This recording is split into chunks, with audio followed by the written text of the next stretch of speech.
Nous voyons un dernier hadith qui nous est rapporté cette fois-ci par Hazrat Ali radiallahu ta'ala. وعن علي رضي الله تعالى عنه قال قال رسول الله صلى الله تعالى عليه وعلى آله وسلم لا يؤمن عبد حتى يؤمن بأربعين يشهد أن لا إله إلا الله وأني رسول الله بعثني بالحق ويؤمن بالموت والبعث بعد الموت ويؤمن بالقدر رواه الترمذي وابن ماجه. Dedans, un hadith, nous verrons très facilement le lien avec ce chapitre. Hazrat Ali radiallahu ta'ala dit que le saint prophète sallallahu alayhi wa sallam a dit que parmi vous, aucun serviteur ne sera un vrai croyant tant qu'il n'amène pas foi en quatre choses. Tant qu'il n'atteste pas qu'il n'y a pas d'autre Dieu en Allah, à part Allah subhanahu wa ta'ala, et qu'il n'atteste pas que je suis, c'est-à-dire le prophète sallallahu alayhi wa sallam n'est pas le dernier des prophètes.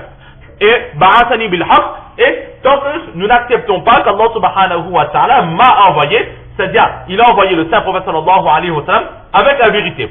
C'est le premier point. Le deuxième point, wa yu'minu bil maut wal ba'th ba'da al maut, tant qu'il n'amène pas la foi en la mort et en la résurrection après la mort. Et le point qui nous intéresse, wa yu'minu bil qadri, et tant qu'il n'amène pas la foi en la destinée. C'est-à-dire que pour être un vrai croyant, il faut croire en la destinée. Celui qui ne croit pas en la destinée, alors cette personne ne sera pas musulmane.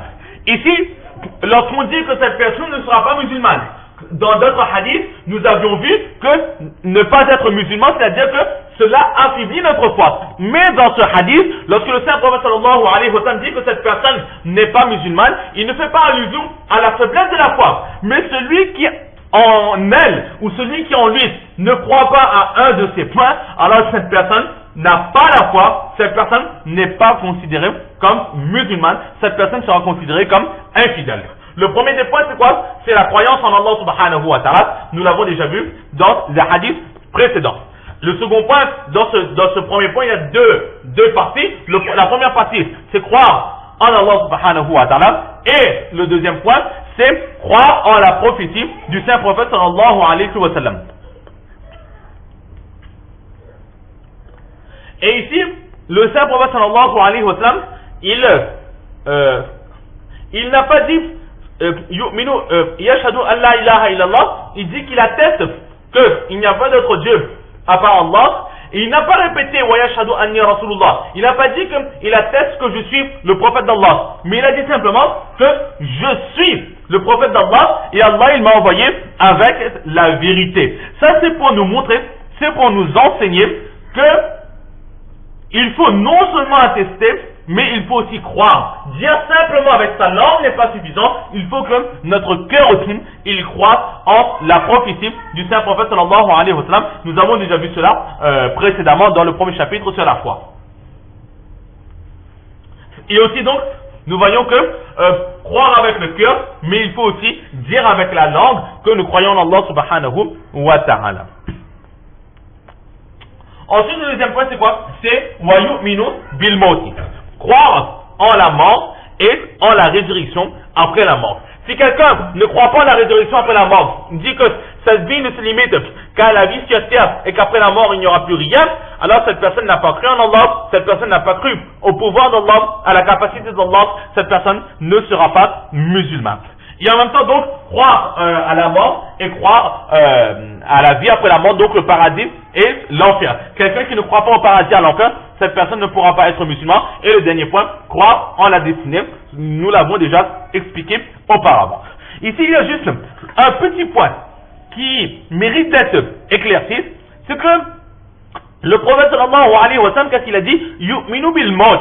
Il amène la foi en la mort. Wal ba'thi ba'da al maut, et la vie après la mort. C'est-à-dire que avant la mort, il précise qu'il faut amener la foi à la mort. Mais avant, en parlant de la résurrection, il n'a pas ramené ce verbe amener la foi à la résurrection. Mais il l'a assimilé à la première phrase. C'est-à-dire que croire en la mort, ici, il y a une emphase du saint prophète sallallahu alayhi wa sallam. Et croire à la vie après la mort, il n'y a pas d'emphase. La question qui se pose, c'est que nous savons tous que nous allons mourir. Personne qui n'a pas de doute en la mort, qui ose dire que je ne mourrai pas, qui ose penser que la mort ne l'atteindra pas.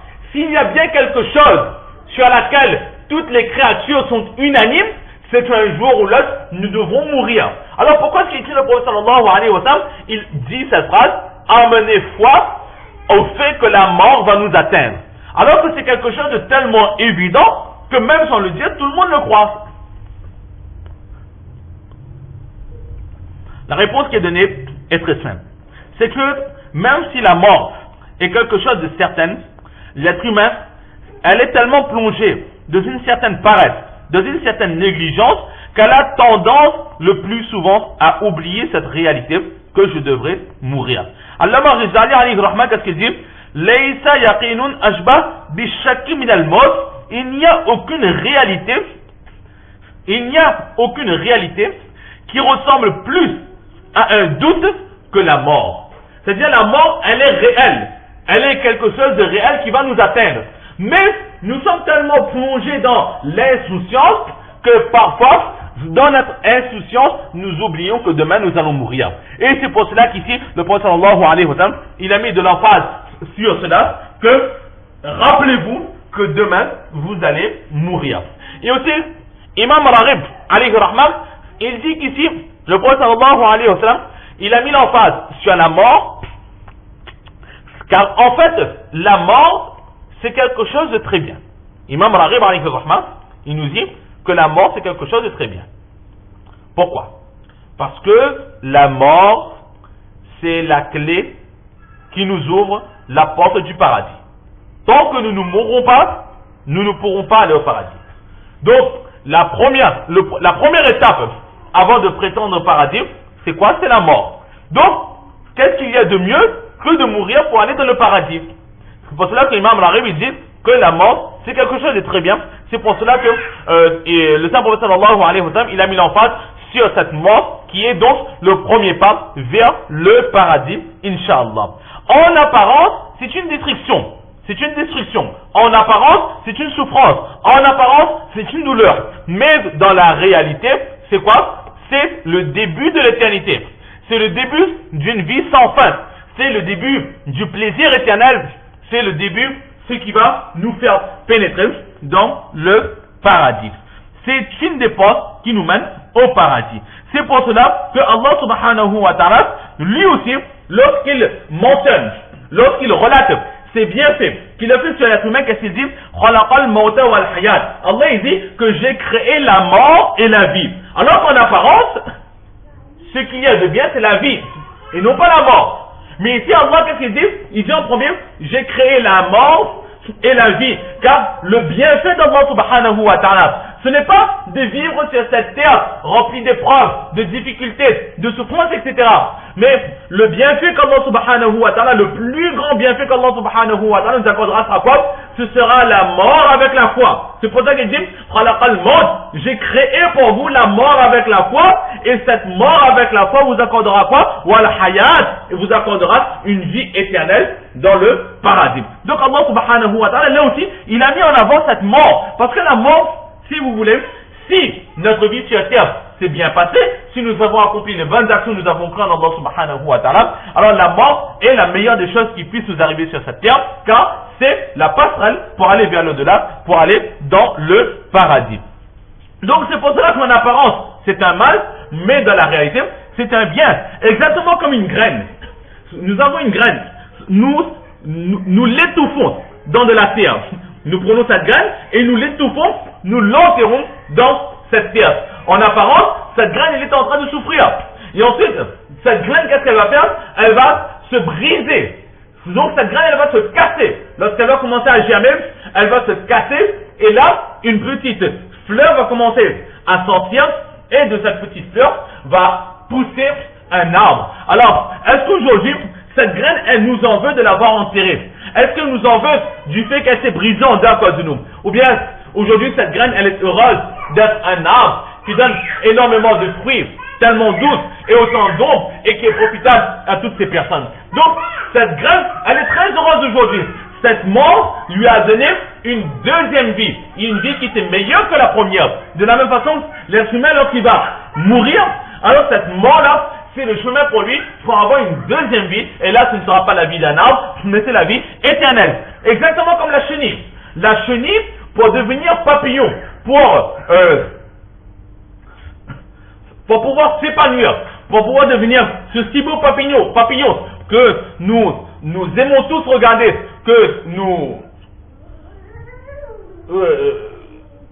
ce papillon que beaucoup parmi nous essayons de regarder et que nous contemplons. Alors avant de devenir ce si beau papillon, qu'est-ce qu'il doit faire cette chenille? Il doit s'enfermer, s'étouffer de son cocon, et c'est là qu'elle va muter pour ensuite devenir ce si beau papillon. Alors l'être humain aussi, il doit mourir pour pouvoir muter et ensuite pouvoir bénéficier de cette vie qui n'aura plus de fin, khalidina fiha abada, dans le paradis. C'est pour cela qu'ici le saint prophète sallallahu alayhi wa sallam, il a mis de l'emphase sur la mort, car en réalité la mort nous amènera vers la proximité d'Allah subhanahu wa ta'ala.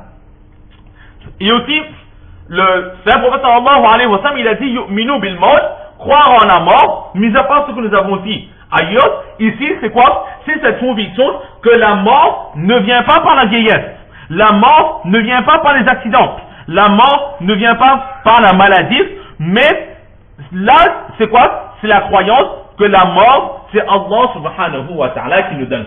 C'est pour cela qu'il a mis de l'emphase que la mort c'est Allah subhanahu wa ta'ala qui nous la donne.